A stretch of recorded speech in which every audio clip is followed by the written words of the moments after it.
Shalom, Bapak Ibu yang dikasihi Tuhan.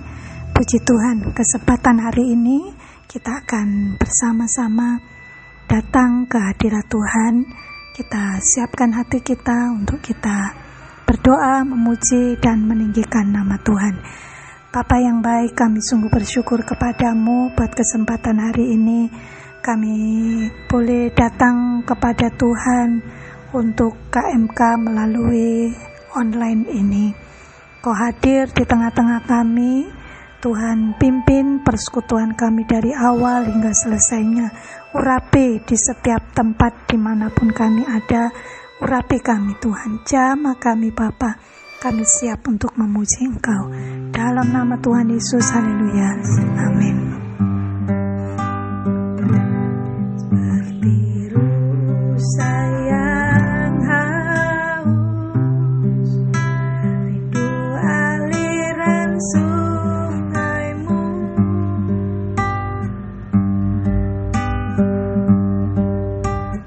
Hatiku tak tahan menunggumu.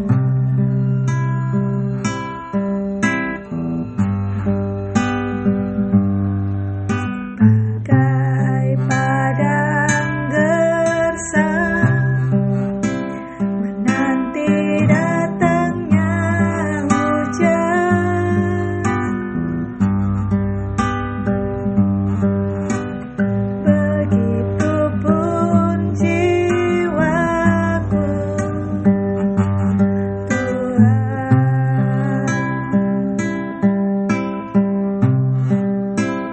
Hanya Engkau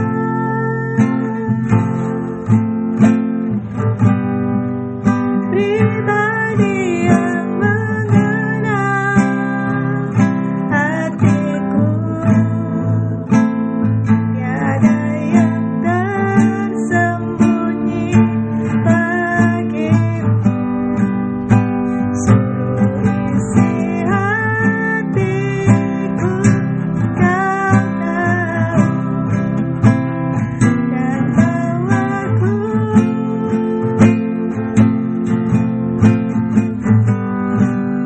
untuk lebih dekat lagi padamu, tinggal dalam indahnya kegelapan kasih-Mu.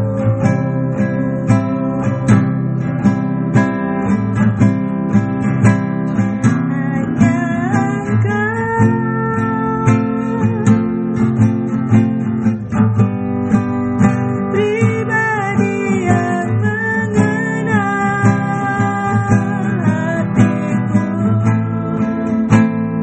tiada yang tersembunyi bagimu. Seluruh isi hatiku Kau tahu, dan bawaku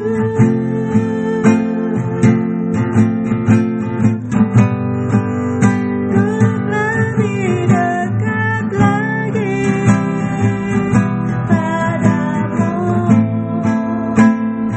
tinggal dalam indahnya kegelapan kasih-Mu.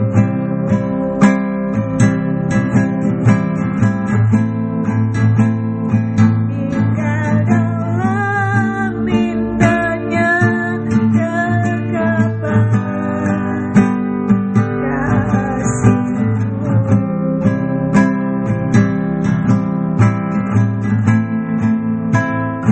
Tinggal dalam indahnya kegelapan kasih-Mu.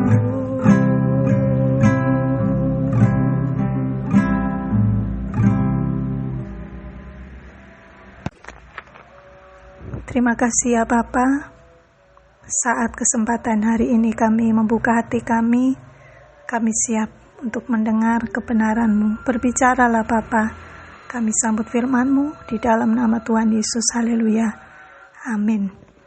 Puji Tuhan, Bapak Ibu yang dikasihi Tuhan, saat kesempatan hari ini kita akan bersama-sama mendengarkan firman Tuhan. Renungan hari ini kita ambil di dalam 1 Tesalonika 5 ayat 17 sampai 18. Temanya adalah berdoa dan bersyukur. 1 Tesalonika 5 ayat 17 dan 18. Tetaplah berdoa, mengucap syukurlah dalam segala hal, sebab itulah yang dikehendaki Allah di dalam Kristus Yesus bagi kamu. Amin. Puji Tuhan, Bapak Ibu yang kita akan pelajari bersama-sama dari kebenaran firman Tuhan ini. Yang pertama adalah tetaplah berdoa. Tetaplah berdoa. Ayat firman Tuhan ini mengingatkan kepada kita, mungkin akhir-akhir ini, hari-hari ini, mungkin ada yang mulai longgar jam doanya karena kesibukan, atau mungkin ada yang mulai longgar doanya karena sudah lelah, sudah capek, karena sudah doa sekian lama, menyampaikan permohonan tidak dijawab-jawab, akhirnya jenuh. Bisa juga, atau karena terlalu banyak masalah sehingga kita sibuk untuk menyelesaikan masalah kita, sehingga kita tidak sempat berdoa. Mungkin ada yang seperti itu. Tetapi mari kita kembali lagi kepada firman Tuhan. Apapun dan bagaimanapun situasi dan kondisi yang kita alami hari-hari ini, mari kita tetap berdoa. Mengapa kita harus tetap berdoa? Karena dengan berdoa kita menjadi kuat. Dengan berdoa kita bisa tenang. Dengan berdoa kita bisa mendapatkan hikmat-hikmat yang dari Tuhan. Dengan berdoa kita juga mampu untuk menghadapi badai masalah apapun. Kenapa? Karena ketika kita berdoa, kita tidak sendirian. Ketika kita berdoa, kita datang, kita berseru kepada Tuhan, maka tangan Tuhanlah yang menopang kita. Itu berarti kita tidak pernah sendirian. Karena itu firman Tuhan mengingatkan kepada kita untuk kita tetap berdoa. Beberapa waktu yang lalu saya juga mengalami ini, Bapak Ibu. Saya berdoa, bergumul tentang sesuatu ya. Saya doa, rasanya saya berharap Tuhan seperti ini, saya berdoa seperti ini. Tetapi ketika melihat kenyataannya, itu sangat berbeda dengan apa yang saya gumulkan, berbeda dengan apa yang saya harapkan. Akhirnya lama-lama saya menjadi putus asa. Lalu saya berdoa seperti ini, Tuhan, sudah capek saya Tuhan. Saya capek berdoa.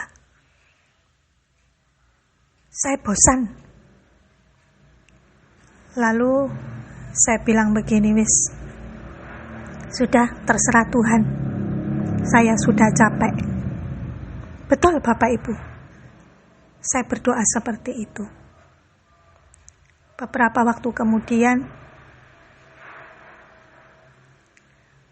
ketika saya berdoa, kembali saya berdoa, Tuhan mengingatkan saya seperti ini. Tuhan ingatkan saya dengan ayat ini. Di dalam Lukas pasal yang ke-18 ayat yang pertama, Yesus mengatakan suatu perumpamaan kepada mereka untuk menegaskan bahwa mereka harus selalu berdoa dengan tidak jemu-jemu. Jadi ketika saya berdoa, Tuhan ingatkan saya dengan ayat ini. Jangan jemu-jemu berdoa. Lalu di dalam 1 Korintus tadi, katakan tetaplah berdoa. Saya mulai berpikir, ayat firman Tuhan ini mengatakan tetaplah berdoa, jangan jemu-jemu berdoa. Tapi saya mengalami keputusasaan dengan ketika saya berdoa, akhirnya menjadi putus asa. Lalu saya diingatkan, saya dikuatkan lagi seperti ini. Berarti bisa juga iblis membuat saya lemah, iblis mengecoh saya untuk sudah tidak usah berdoa. Karena itu saya mulai menguatkan hati untuk saya akan tetap berdoa.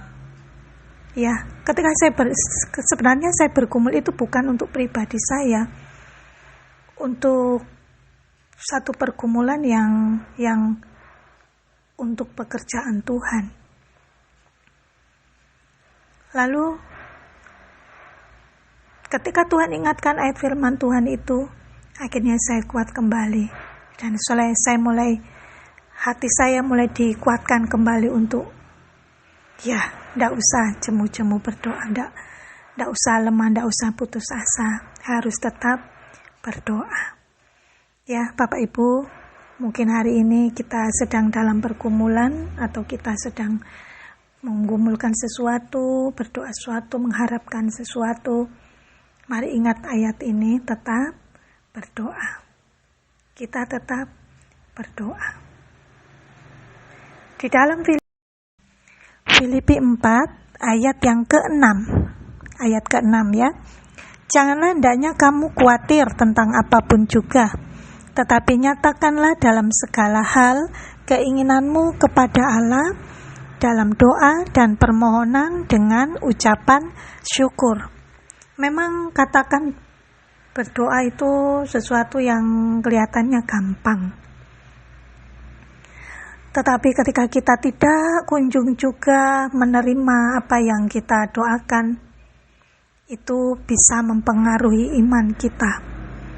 Bisa membuat kita jadi lemah, bisa membuat kita jadi putus asa, bahkan kecewa. Tetapi marilah kita mengingat ayat firman Tuhan ini. Berbicara tentang tekun berdoa, tetap berdoa dalam situasi apapun. Itu sangat penting, karena ketika kita berdoa, di situ kita menjadi kuat seperti Tuhan Yesus ya, ketika menghadapi tantangan, ketika akan ditangkap lalu disalibkan. Tuhan Yesus tahu waktunya akan menghadapi itu secara manusiawinya. Menghadapi itu takut. Siapa yang tidak takut dia akan mau disiksa, mau menghadapi kematian, takut sekali. Tapi yang Yesus lakukan adalah berdoa, supaya ketika berdoa di situ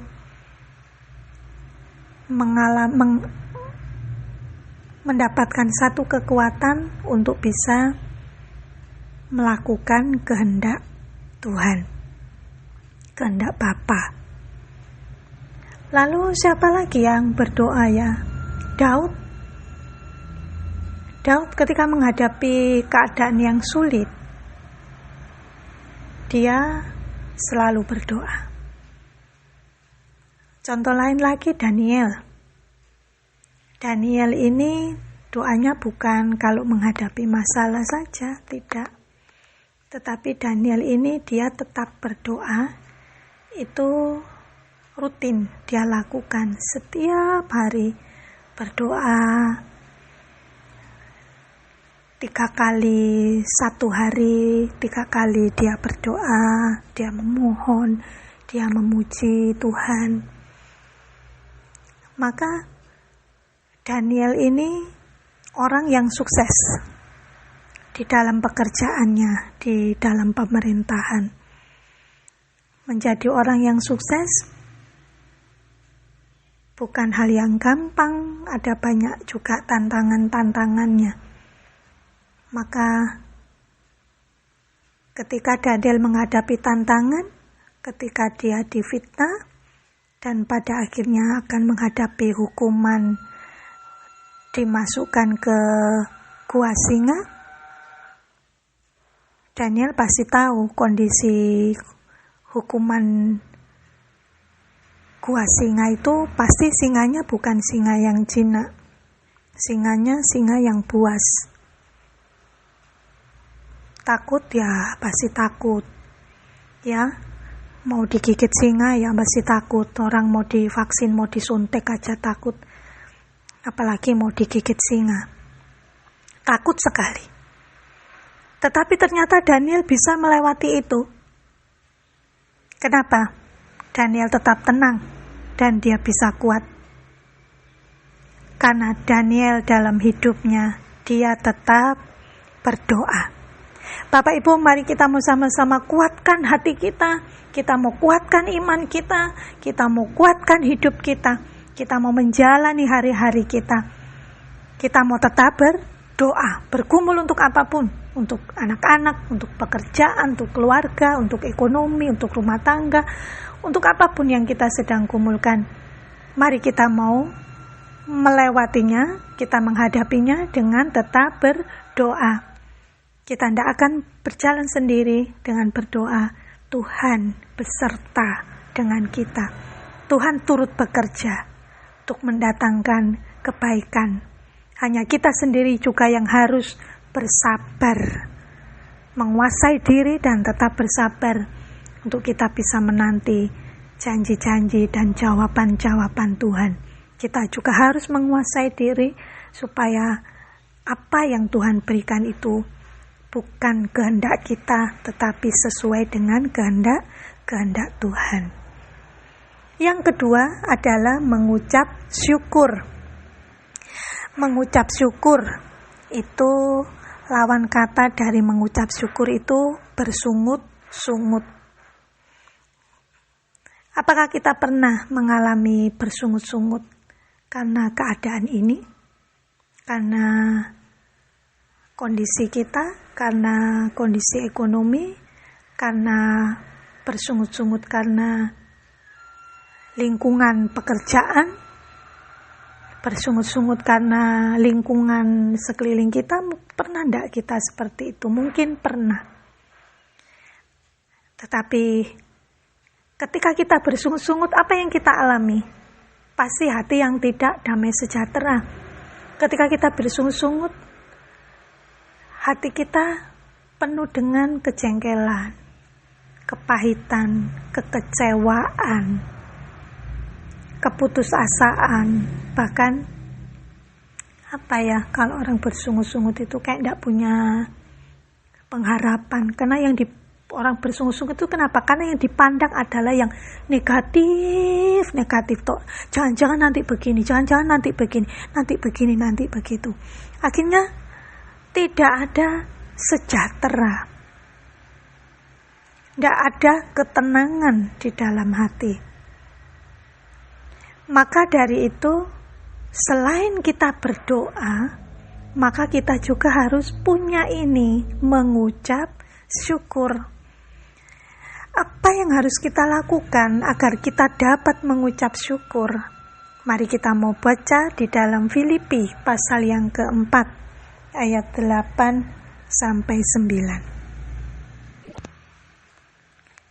Filipi 4 ayat 8-9. Jadi akhirnya saudara-saudara, semua yang benar, semua yang mulia, semua yang adil, semua yang suci, semua yang manis, semua yang sedap didengar, semua yang disebut kebajikan dan patut dipuji, pikirkanlah semuanya itu. Dan apa yang telah kamu pelajari, dan apa yang telah kamu terima, dan apa yang telah kamu dengar, dan apa yang telah kamu lihat padaku, lakukanlah itu. Maka Allah sumber damai sejahtera akan menyertai kamu. Nah, ayat ini memberikan nasihat kepada kita ya. Jadi kita perlu memikirkan apa yang benar, mulia, yang adil, yang suci, yang manis, yang sedap didengar, yang kebaikan-kebaikan, yang itu perlu kita pikirkan. Supaya apa? Kita memikirkan hal-hal yang positif. Supaya apa? Ayat ini katakan, damai sejahtera itu akan menyertai kita. Jadi apa yang kita pikirkan itu akan mempengaruhi hati kita. Kalau kita memikirkan hal yang baik, hal yang positif, maka akan ada damai sejahtera. Tapi ketika kita memikirkan yang negatif, yang buruk, yang kita pikirkan itu, maka itu akan mempengaruhi hati kita juga. Hati yang takut, khawatir, kecewa, tidak ada damai sejahtera. Itu sangat mempengaruhi. Karena itu untuk kita bisa mengucap syukur, maka apa yang kita pikirkan itu yang harus kita perhatikan. Kita memikirkan apa? Betul Bapak Ibu, kalau kita mikirkan yang aduh jangan-jangan nanti masa depanku bisa ndak aku seperti ini, seperti ini. Takut, khawatir mulai muncul. Tetapi ketika mulai memikirkan firman Tuhan, aku punya Tuhan yang sanggup memberkati, Tuhan yang sanggup menolong, Tuhan yang sanggup membuka jalan. Orang yang dekat dengan Tuhan, orang yang cinta Tuhan, orang yang setia, pasti hidupnya akan dipulihkan. Kita mulai memikirkan juga orang lain. Orang lain itu mungkin teman atau saudara kita yang dulu hidupnya susah seperti ini, tetapi orangnya setia. Dan pada akhirnya sekarang dipulihkan. Nah, kita juga perlu memikirkan, melihat apa yang ada di sekeliling kita, atau mendengar kesaksian-kesaksian. Ya, melihat orang-orang yang sukses. Bukan untuk kita menjadi iri, tapi kita juga melihat latar belakangnya apa.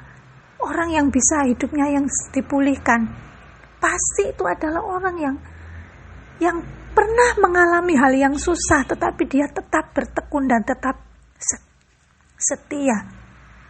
Itu perlu kita pikirkan. Jadi memikirkan apa yang baik, apa yang mulia, apa yang positif. Kalau kita tidak pernah memikirkan itu, maka yang dirasakan apa? Aduh, bisa tidak seperti ini, hidupku tidak layak, aku tidak seperti ini, aku begini. Susah begitu ya. Itulah sebabnya ayat firman Tuhan ini, Bapak Ibu, menasehati kita untuk kita mengucap syukur dalam segala hal, karena itu yang dikehendaki oleh Tuhan. Itu berarti Tuhan tidak mau kita bersungut-sungut karena memikirkan hal-hal yang negatif, tapi Tuhan mau kita bersyukur dengan kita memikirkan apa yang baik, apa yang sedap didengar, apa yang mulia. Apa itu Bapak Ibu? Kebenaran firman Tuhan, itulah yang sedap didengar, itulah yang manis, itulah yang mulia, dan firman Tuhan itulah yang menguatkan hati kita. Kalau kita mendengar kata-kata orang yang pahit, kata-kata yang tidak sedap didengar, jangan simpan dalam hati, tapi kita masukkan firman Tuhan di dalam hati dan pikiran kita, supaya damai sejahtera itu menguasai hidup kita.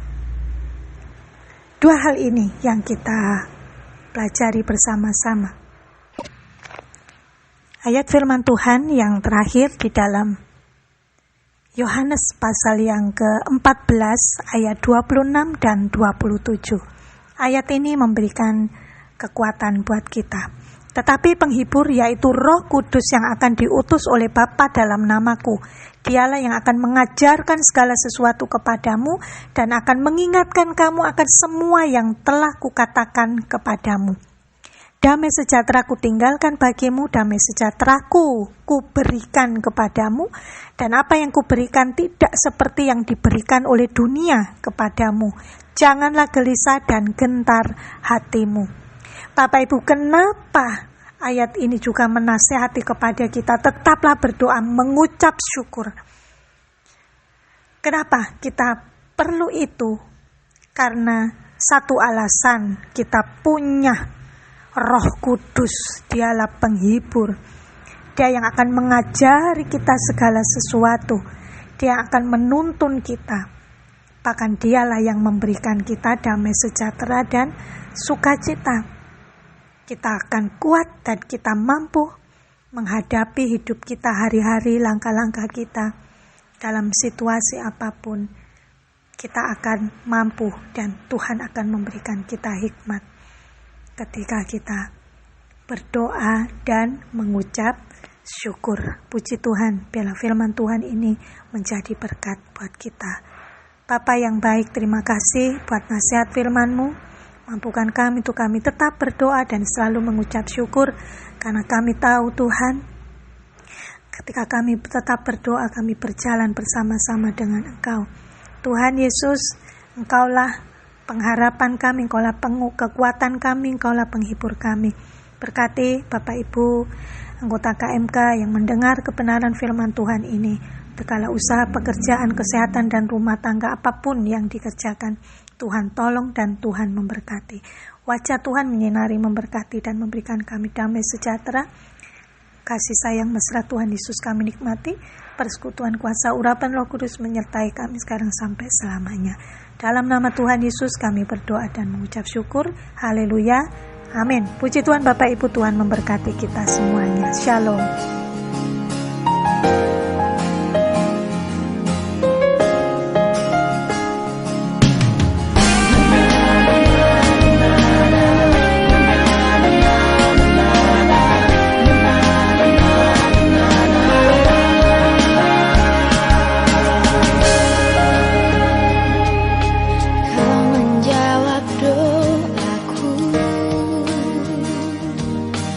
Pada waktu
syukur.